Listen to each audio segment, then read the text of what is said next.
दत्तात्रय म्हणजे काय, तर अत्रेय म्हणजे अत्रि ऋषींचा मुलगा अत्रेय, आणि दत्त म्हणजे काय, तर त्रिदेव म्हणाले आम्ही स्वतःला देतो. सत्व रजतम या 3 गुणांच्या पलीकडे गेलेली व्यक्ती.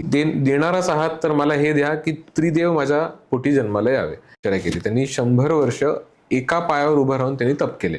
आणि मग या त्रिदेवांना म्हणजे त्यांची मागणीच अशी होती की अनुसूया मातेने पूर्ण दिगंबर अवस्थेमध्ये त्यांना स्तनपान किंवा त्यांना, आजही असं म्हणतात की दत्तात्रय हे अजूनही अवतार कार्य पूर्ण संपलेलं नाही. हे आज दिगंबरा श्रीपाद वल्लभ दिगंबरा. तर दिगंबर या शब्दाचा अर्थ काय आहे?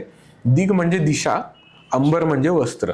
दिशाच ज्यांचे वस्त्र आहेत त्यांना म्हणतात दिगंबर. असे अवधूत स्वतः काही बोलत नाहीत, पण त्यांच्याबरोबर आलेल्या त्या काळ्या कुत्र्याला बोलवतात आणि त्याच्या डोक्यावरून हात फिरवतात आणि तो जो कुत्रा असतो तो वेद घोष करायला सुरुवात करतो.